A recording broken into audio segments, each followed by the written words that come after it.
Okay, good morning everyone. It's now day 4 of my camping trip.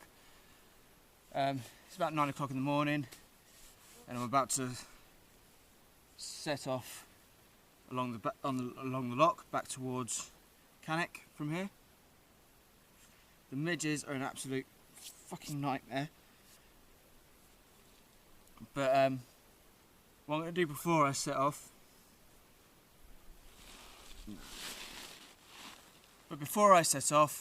I'm going to take a little swim in the loch just to get myself washed up and get away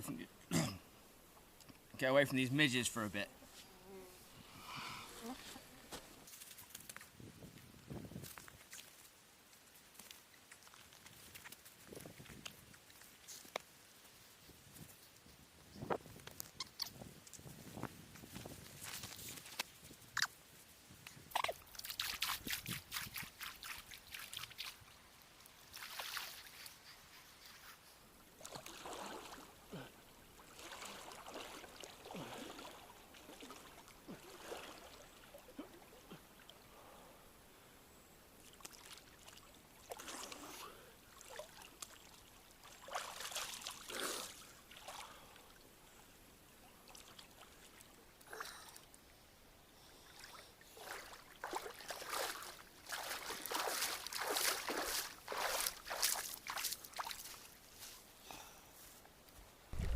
Okay, so I've had a little dip in the loch.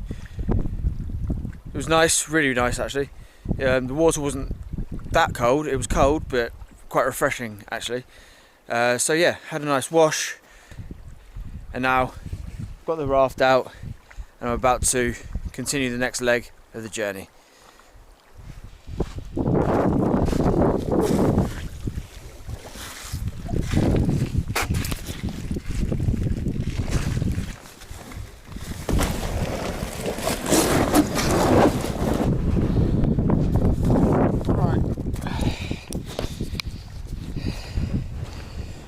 Time to rock and roll.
So I've been paddling now for about an hour and a half, come up to 2 hours probably, but I've made a fair bit of distance. It's a beautiful day, such beautiful scenery. I'm just enjoying the paddle, to be honest. This is the route in which I paddled.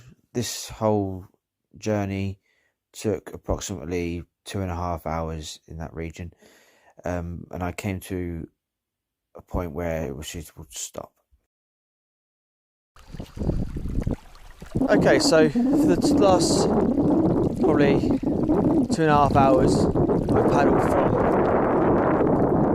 this direction, so as far as the eye can see I've come from in my Packraft, and I've just settled on the shore not far from where I camped on my first night here, and well, I've found the remnants of an old fire that someone set up next to the loch, and I think this is a good point where I can set up and stay for the night. I can stick my tarp up just back there, and I think because it's my last night and I don't fancy the midges much more, I'm probably going to get a fire going. I'm going to spend the rest of the afternoon, it's quite early in the afternoon, so probably about 1 o'clock, but I'm probably going to scatter around the island a bit, do a bit of fishing off the bank, and hopefully we'll catch something later. Okay, so I've just spent roughly the last hour fishing off the shore here. I've been moving around different places, but again I've had no luck. I think fishing from the shore isn't probably the best place to be fishing for trout here. I think they're probably out further in the deep, and I would need my boat to do that. However, my raft is inflatable and I don't really fancy getting a fish hook stuck in it, because then, yeah, it'd be useless.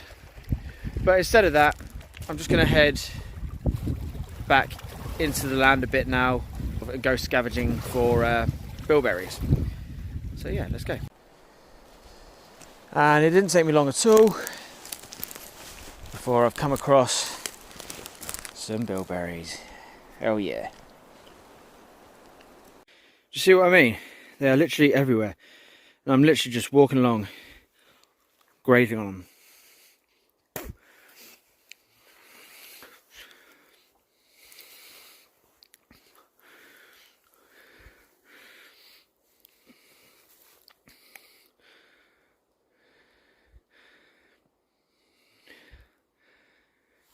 Instead of just grazing for the bilberries, I decided instead to try and see how many I could collect in my cup here, and I've managed to collect in about 20 minutes near enough about 200. Look at all them in there. Amazing. They're just so abundant, and I took only about 10 off each individual bush, so I must, yeah, about 20 bushes, I must have got around 200 berries. They're so abundant around here, it's amazing.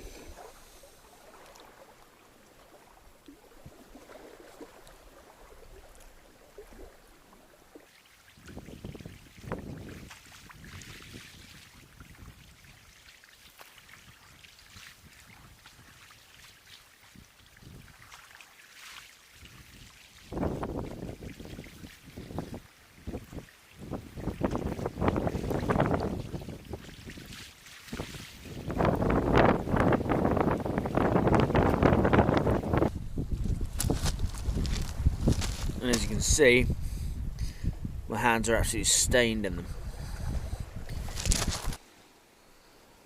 Okay, so it's about 5:30 in the evening now, and I've set up my shelter right here. It's not far from the fire that I'll be making shortly. Just take a little tour.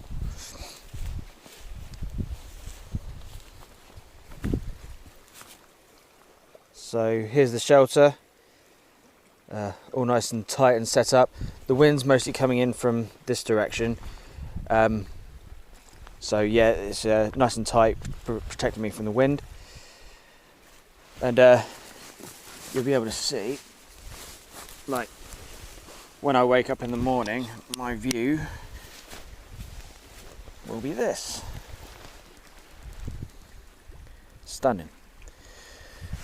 So yeah, that's my setup for the night. My last camp out in this Scottish valley on Loch Beinn. So probably gonna set to starting a fire shortly. Okay, so I have everything that I need now to get a fire started. I've gathered all these twigs just from the ground, all around in the vicinity of where I'm camping. Didn't take me long to gather, nice and easy. I've also gathered some birch bark off a nearby birch tree over there. And I've also gathered a big old bundle of old man's beard. So I'm going to try using this. I've never actually started a fire using this before, but I'm going to try starting it with this. If that fails, then I'm going to stick on the birch bark, then the twigs. That's the plan, hopefully. So I've got my fire still in here.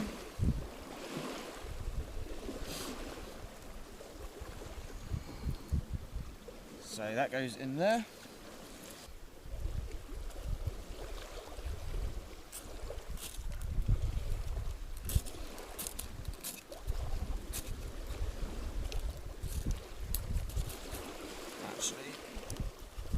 I'll do it with a knife instead.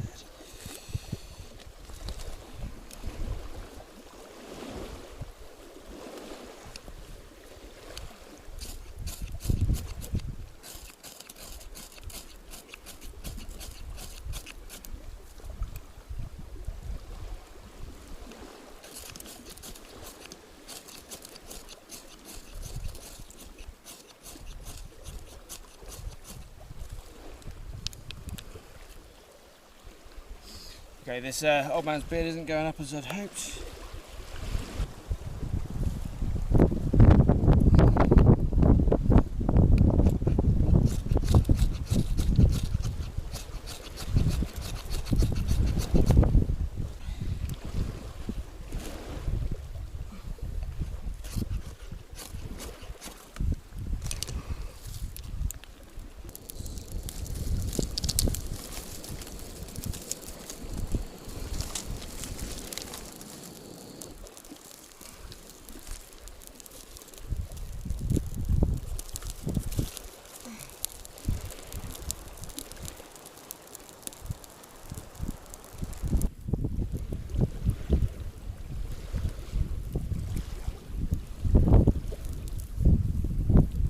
Now that the fire's lit, I'm just gonna enjoy a little dram of whiskey.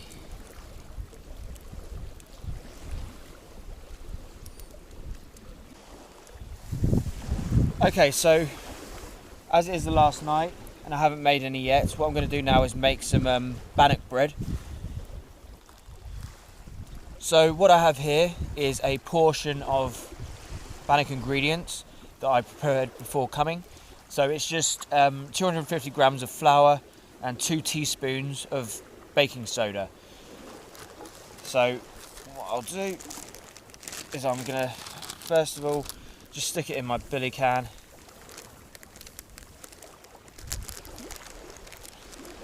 Like so. Do the whole lot. So what I'm going to do is just add some water. This is water again from the loch right behind me. I'm only going to add a little amounts at a time. Just that should do for now. And then I'm going to roll my sleeves back. And I'm going to get my hands in and start working it together to make a dough.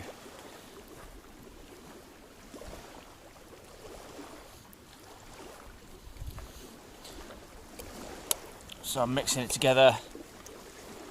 Let's just get that out of the way. I'm mixing it together like so.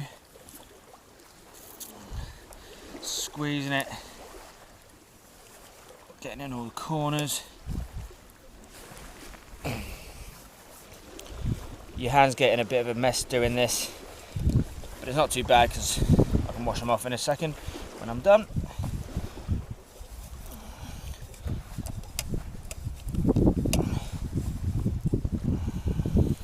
I'll chuck in a bit more water. It's always best to add little bits of water at a time to get the right consistency. And if you add too much water, you can just add more flour. This is a messy job, that's for certain.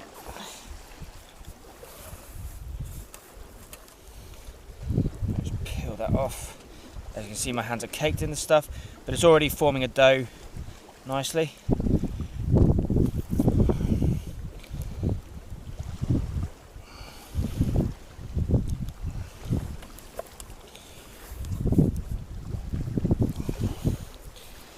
Very, very sticky to your hands, and you want to sort of work it and knead it until it doesn't stick to your hands anymore.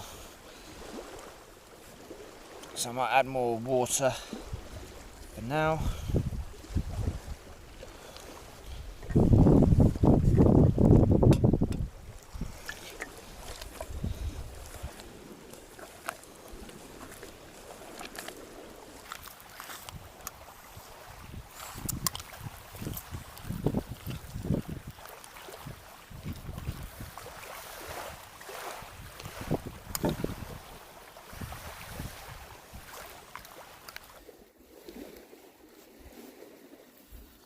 Right, then what I'm going to do,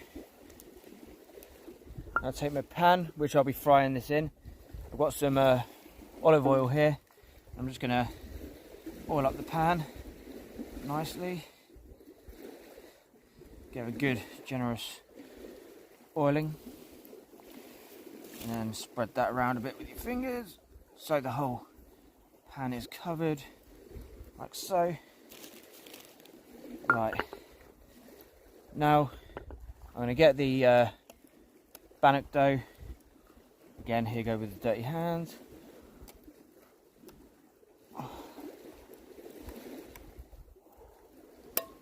going to take it out and place it into the pan and sort of press it all down in the pan, spread it out until it's about sort of a thumb's thickness, or about a centimetre or 2 centimetre and a half. Spread it out. Easier said than done.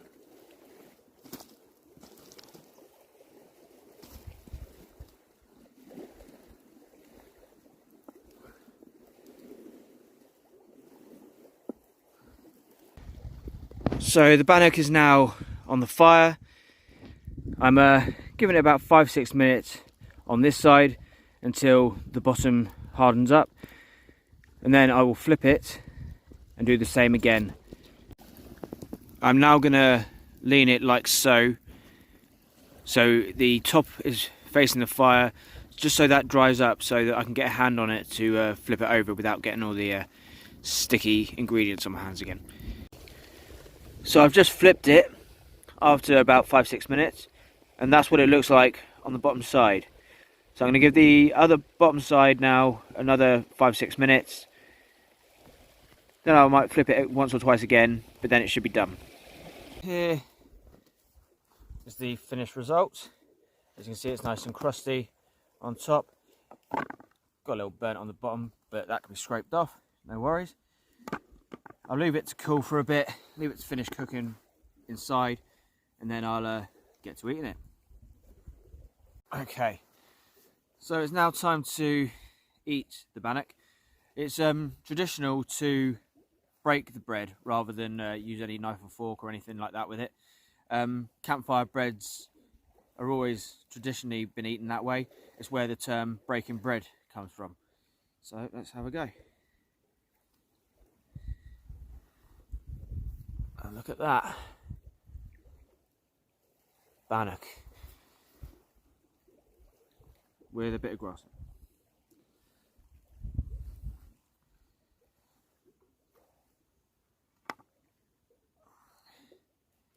Just gonna break bits off.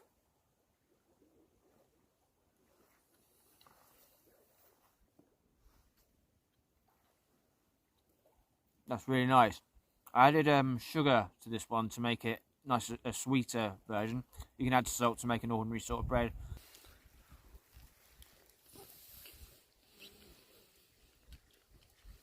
Very nice.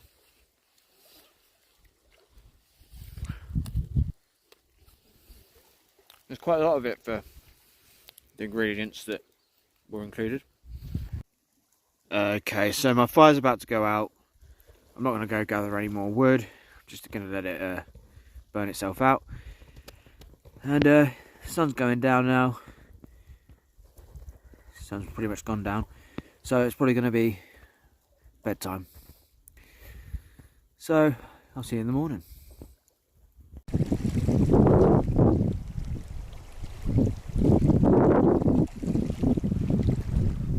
Okay, good morning everyone. It's now Tuesday, day 5 of the Loch Beinn, Loch camping trip. All that's left for me now is to walk back to Cannock, which will take me a few hours, but it's mostly just a bootlace express back to my car. But yeah, I had a good night last night. It was a bit breezy, but all was fine. No midges here, which is even better. And yeah, this morning I've had a bit of breakfast. I gathered yesterday about 200 bilberries, and this morning I had probably about 100 of those. So yeah, I'm all good, I'm all watered and all fed, feeling good. Time to make a move.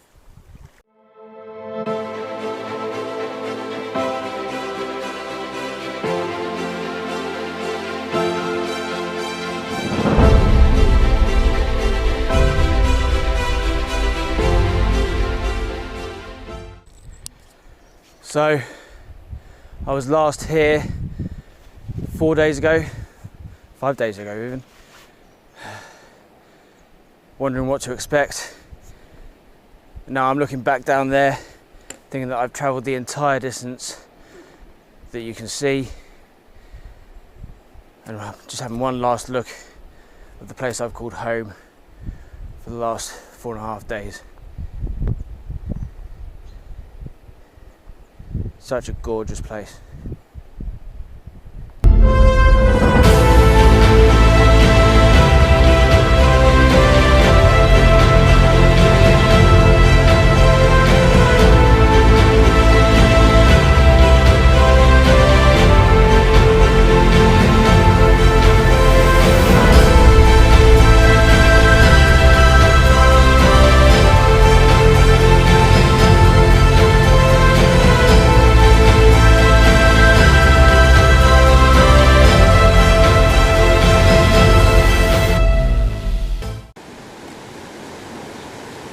And here we are, back at the car. So hello everybody, that concludes the my big adventure in Scotland. 5 days completely out in the wilderness, just surviving. The scenery was absolutely stunning. I got to live in among the beautiful lochs, forests and mountains for 5 long days. My main aim when I went out there was to try and survive off the land, and I believe I did that very well. Despite the lack of fish, I foraged on bilberries, which were my main source of food. The food that I took with me, I ate very little of, which is also what I was aiming for, to use that just as a backup and live off what I could find. I've come out of it feeling good. I don't feel tired, I don't feel fatigued, I don't feel like I'm hungry. I feel well nourished. And yeah, so I'd probably say the pros of the of living out there is a lot of resources available to be used. You know, the freedom of being alone has allowed me to adapt my plan as and when I chose, and then I could pick wherever I want to sleep. I could, you know, stop and eat whenever I wanted. I could just rely on myself, which is a massive freedom, and something that I really valued while I was out there. The only downers, I would say, largely, or the main downer, would be the midges. No matter what you do, they are inevitable. You cannot avoid them. But if you ever do decide to go up to the Scottish Highlands and do something similar, definitely take smidge and take a mosquito net, or preferably go camping in autumn when they are hibernating. But yeah, that concludes my trip to Scotland. I'm now on my way back down south, back home. I'm going to leave the beautiful mountainous range and head down to the flat south. I hope you enjoyed it nearly half as much as I did. And then, yeah, thank you very much, and I will see you in the next video. Farewell.